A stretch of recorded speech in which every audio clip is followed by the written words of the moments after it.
Hi students, today we are at the last point of the first lesson, the living world adaptation and classification. Today we are going to end our lesson. Last points are Darwin's theory of evolution, classification of living organisms, and binomial by the Carl Linnaeus. So first we'll see the Darwin's theory.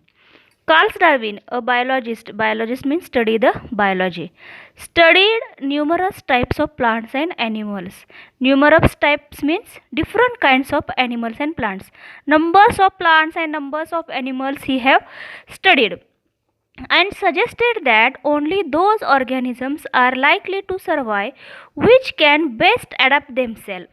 And he concluded that after studying numbers of animals and plants, he concluded that those organisms means that only organisms are likely to survive which can be best adapt themselves, means those who are best in them they can only survive to changing the environment, means by the changing environment those who are capable to live on the earth they can only survive. This is called the survival of the fittest. Those who are fit for that environment they will only survive. This is the Darwin's first principle. If an organism is born with a new beneficial characteristic, beneficial means useful characteristics, and able to survive, this change is preserved in the next generation also, then this Darwin's second principle means beneficial characters uh, is there with the born of that organism, then and that is transferred into the next generation. That is called the Darwin's second principle and is called the theory of natural selection. Best only select from you and that give to the next generation, that is the natural selection. These two laws are there, those two principles are there for our study, that is Darwin's theory of evolution. Now next point is that classification of the living organism. Now see here, why are living things classified? Why to classify them? What is the need to classify them? Because we have to identify them. It is difficult to study and remember all the organisms in this diverse living world at the same time. So classification helps in this respect to identify.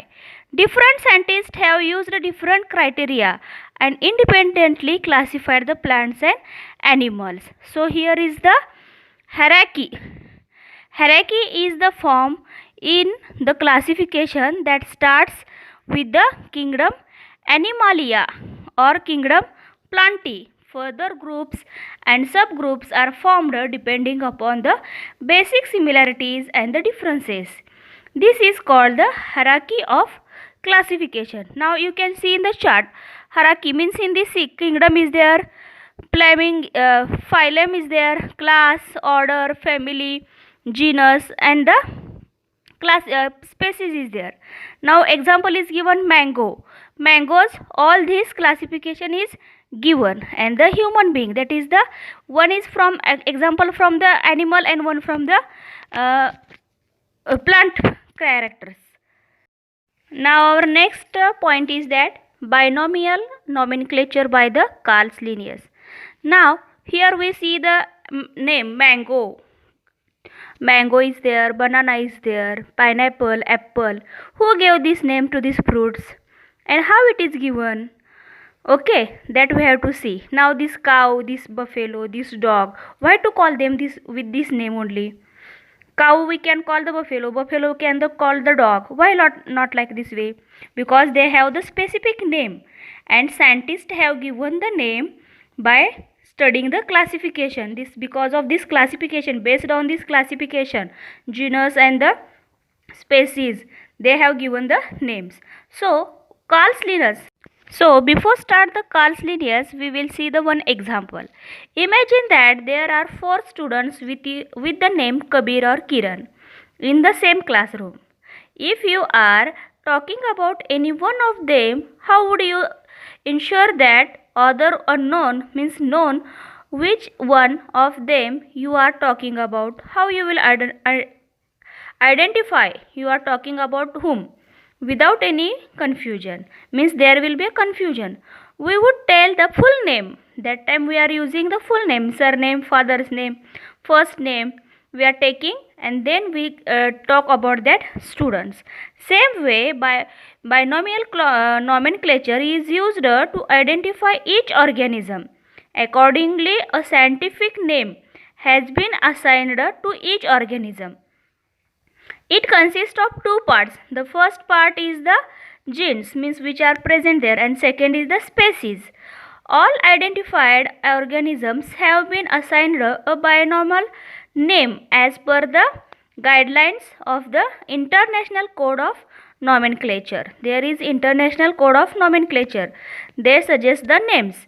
All the organisms of the species are so similar that irrespective of difference in the color, height, habitats and the habits, they can reproduce among themselves and form new individuals like themselves.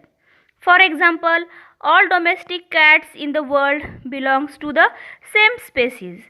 Means now cat family we can see the same kinds, means body parts, height, color, habitat, that we have to consider, and then they have classified these groups.